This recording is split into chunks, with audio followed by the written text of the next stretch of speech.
but our people over here are still hungry. We have a healthcare system that's getting exposed right now. It's getting truly exposed. It's supposed to be top-notch healthcare. You can't control a little virus, and you got people, half of the country staying in the house, half of the country staying outside, curfews, and people running amok. Man, it's just an embarrassment. It's just an embarrassment. Oh, it's a total embarrassment, and not only that, but the interesting thing, and like I said, I definitely want to get to the guests and everything, because I think we're going to have a couple of them that'll call in during the course of the day.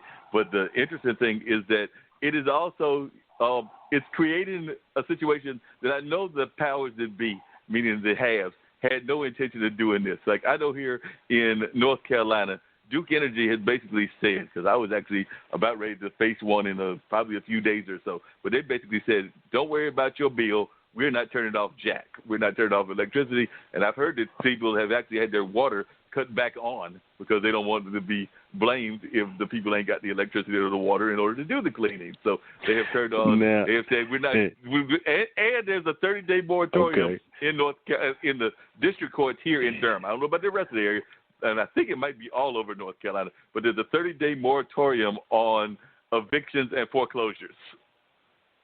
So here's my $1 million question. And this is the important part. They put the moratorium on there. That's a good thing. Now, are you going to forgive those months, or are you going to tack it on the back end of the bill? You know, because they do some shady stuff, and what looks like a blessing becomes a curse at the end. So what would be really good is if they, go ahead and forgive this period of time. That way people can go ahead and not only get themselves together, but work on get themselves in a little bit better position instead of having to worry about, we're not going to hit you now, but we're going to kick you later.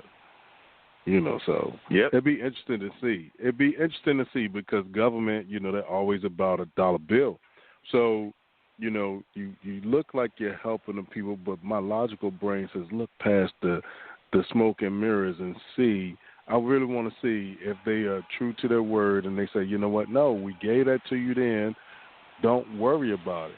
Or if they're going to come back and say, hey, remember in the winter of 20 when we did this for you? Now you owe us. So it remains to be seen.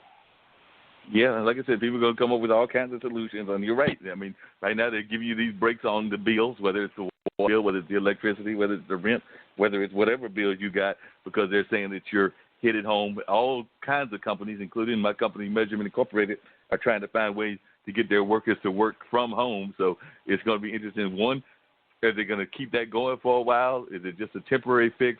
And like you said, they're saving you for now, but is that going to be there for the long term? I mean, it's not just here. I think it's in other places as well, like around the country, that they're trying to have these temporary holds on evictions and foreclosures. But like you said, is it going to be something that then they turn back around and let's say you're paying, and we talked about this before on the show, we talked about gentrification in some of these places. So let's say you're paying what we consider expensive here of somewhere like around $1,200-$1,500, or what people consider expensive in New York and LA of $3,000, and we'll go, and then this thing lasts till July. So you're talking, what's that? This is March, so you're talking, let's say you've already covered March rent, or maybe you haven't paid it. So you're talking March, April, May, June, July. You're talking 5 months. So let's go with the New York example. Let's say they're paying $3,000. 5 times $3,000 mean they got to come up with $15,000 if they don't forgive the loans.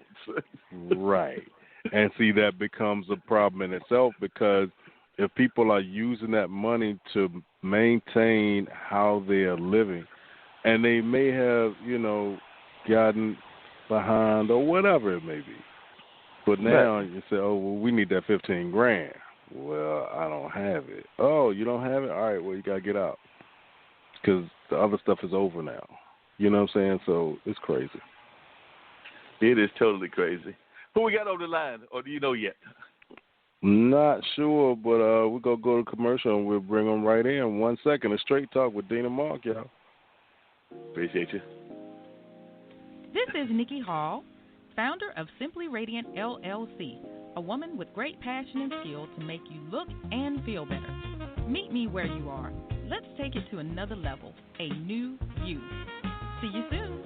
Call 971-6243. Make your place today.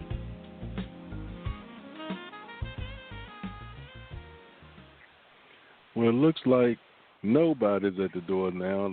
They probably logged off and probably be calling back in a couple of minutes. But all right, well, that's cool. I just heard the doorbell, but off. Hopefully they will call back.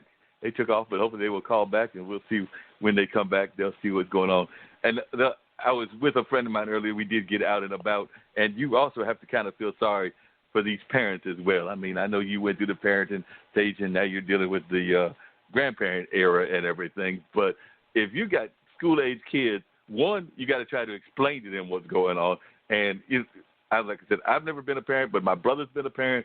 I've definitely watched my parents being parents. I've got friends that have been parents. And I know for a fact that sometimes you parents, y'all just basically want to tell kids, look, I don't really want to be dealing with you right now, but you got to be dealing with them because their schooling is going to be going on at home. Everything's going to be going on at home. So you got to be telling them basically, I don't know when you're going back to that school. In some cases, the school, you might not be going back till the fall time. So you got to try to explain this to a young person in some kind of way that makes sense to them. Well, it depends. I mean, we got the caller back now, but what I wanted to say is some of y'all going to find out how bad your kids really are, and maybe the teachers were not telling lies. But thanks for calling Straight Talk with Dean and Mark. You are now on the line. Please tell us who you are and where you're calling from. Oh, this is Andrea Benjamin. I'm calling from Norman, Oklahoma. Hello, Ms. Benjamin. I'm so glad that you called. Andrea Benjamin, I have invited to be on the show. She has written some very interesting books. I mean, we're talking about what's going on with the coronavirus and things of that nature. Me and Dean were just talking about that. Don't know how things are going over there in Oklahoma. That's an area that I know there's been cases everywhere. But apparently the only state that's avoided it so far is West Virginia. Go figure. But apparently they've been, so far, the last I heard, they were the only state that did not have any cases. So I imagine there are cases in Oklahoma. But what Andrea Benjamin is really known for is a study of this whole political system. And she's got some serious questions about the way the political system is set up. And we talked about it before with the electoral colleges. Of course, it looks like Mr. Biden is going to be the preeminent favorite, and it'll be Biden against Trump. But, I mean, we started off with some very white states, and that's part of what Andrea wrote about in one of the articles that she wrote, is that why do we even start off with these predominantly white states when that's not the size of that's not the nature of the population, and it's not the nature of the way we probably need to do these things. Because her argument is that we probably eliminated some candidates much earlier than we need to eliminate them because they're in the areas that they're not going to do well in the first place. And she has some problems with the Electoral College. I think a lot of us do. So that's just kind of my introduction on you, Andrea. I want to talk about that article as well as a couple of other articles and how y'all are doing in Oklahoma. So how are things going in Oklahoma? Thank you for having me. Thanks for that kind introduction. I mean, I think things are going okay here. So I was able to hear the earlier part of the conversation. I mean, I think sort of population density really matters. So Oklahoma is not the most populous state. Obviously, we can tell that by the number of representatives that we send to Congress, how many delegates we have, or how many votes we have in the Electoral College. And so in some ways, right now, at the close of business today, I think the number of cases here was only 10. And so that's obviously very small compared to more dense populations. Like I'm from California. A lot of my friends at home are very concerned. I lived in New Jersey for a year. I have friends on the East Coast. There's obviously more cases there. So I think, so far it's, I'm staying away from people mostly not because I think I'll get sick, but I don't know if I would get someone else sick. So I think it's really important to me to sort of, for the community, just to make sure I'm not spreading any germs that might be living on my coat. Anyone else, for me, it feels better to just stay home. So. Yeah, that makes a lot of sense. Could you talk a little bit about, did you watch the debate yesterday? Do you think that I'm right in thinking that there's no way, because everybody seems to think that it's mathematically impossible no matter how much he wants to try to mobilize the youth for Bernie to win this thing, and it's pretty much down to him and Biden. Nobody really can figure out why Tulsi's even still staying in the race since she's got like 2 delegates, and nobody really can figure out what her end game is. But do you think that it's pretty much a case where we're looking at it being Biden against Trump, and then it'll be a matter of who people think can handle issues like this? Yeah, I mean, I think at this point, Biden definitely has a strong lead, and obviously sort of in your reference to the Washington Post article that op-ed that I wrote, with a group of other scholars about sort of why do we start with the whitest states and what difference would it make if we started with states that were more diverse. And obviously, right, for Biden, the change really came with the votes in South Carolina that Clyburn helped deliver to him, right? Strong African-American turnout, strong African-American support for Biden, and then by the next day, he's the front runner, right? So the small amount of delegates that were given out in New Hampshire and Iowa were sort of, it might have been like 60 or 70 combined, right? So when these states start going where they have over 100 delegates, then that's all you need, right? So I think thinking about tomorrow, sort of depending on what happens, I think the one thing that Bernie Sanders still has going for him is that so far Latinx voters have been strongly behind him. And so when we're talking about a state like Arizona that has a significant number of delegates, he could come out and he could still win some states tomorrow, and it's not looking good that a state like, I think is it Louisiana that's going to defer. They're trying to move theirs back, right? So that probably would have signaled a stronger, it would have been a win for Biden. And so I think if they're pushing back, right, then Bernie has a chance to win tomorrow in a state like Arizona. And I think if I were Joe Biden, what I'd be thinking about is, it probably looks like I'm going to be the nominee. So what am I going to do to make sure that Latinx voters are excited about me and actually turn out, right? Because we saw what happened in 2016 when people weren't excited and they stayed home. So, and that's one of the things that both of the candidates, that's one of the things that I noticed in the debate yesterday, because, I'm sitting at home, so I did watch the debate, or at least a sizable portion of it. And that's one of the things that I noticed was that both of them were asked about their weakness. And in one case, it was the African-American endorsement. In the other case, that being with Biden, it was the Latinx community. And I don't know that the answers that they gave really encouraged either one of those populations that they're going to go after them. And, of course, you're right. I do remember that when Bernie ran last time, and that time Hillary had the nomination, a lot of the Bernie people were like, Bernie or nobody, my man or nobody. And they stayed at home. And then we got that current person sitting in the White House making all kinds of crazy decisions and showing that he's not that great or an effective a leader in my mind. So do you have a fear that could happen again? Because, like I said, I don't know. I wasn't, overly thrilled with the answers that they gave. They were asked directly how their weak points, in one case, the African-American population, in the other cases, is the Latinx population. And I don't know that either gave an answer that encouraged those people. Right. I think for both, I agree that each candidate sort of has this weakness. And, as we think about the Democratic, which is the party for the nomination they're running for, right, like these voters, there's no path, right? There's no path to a Democratic win if we stay home, right? So that will ensure that Trump is reelected. I think, if it were me, I would just go back to the basics, right? I think we've sort of seen over the last couple of years what happens when candidates pander, right? And so they kind of just make little gestures to the community.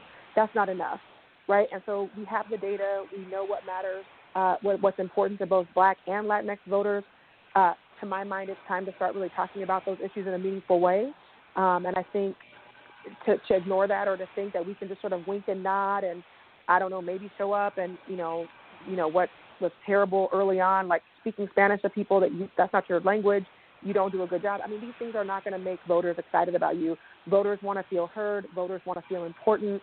From every level that I've studied in local elections, so you can tell the candidates that are doing well when you see them interact with voters and those voters leave that conversation feeling like, wow, that person really listened to me. I feel very heard. And so to just sort of pander and sort of make weak gestures, I just don't think that that's the time for this. It's just not, I don't think it's going to be effective. I think whoever gets the nomination, they need to work really hard on their mobilization game, on their get out the vote game. And it sounds so rudimentary, but I've been saying this for a while. It's going to come down to turnout, right? Yeah. And so if you can't mobilize your voters, you will not be the winners. That's what it's going to be. And that sounds so rudimentary and not very savvy, but that's the factual statement. If you can't get people to turn out, and that's the thing that happened in 2016, is a group of voters that we really didn't have much data on, didn't have much information on. Guess what? They showed up in the right places to generate the electoral college win, right? Because it is true that, Clinton did win the popular vote, right? But those votes came from places that it didn't translate into a win. And and even when you're building the coalition, and sometimes you have to build this coalition where people are, how can I put it, they're coming out and they're supporting the candidate that they think is going to address their issues. And sometimes the issues might even be polar opposites of each other. I know that, for example, I know that in the African American community, there's a decent amount of people that are actually pro-gun rights. They're almost as bad as some of the NRA people. They don't want their guns taken away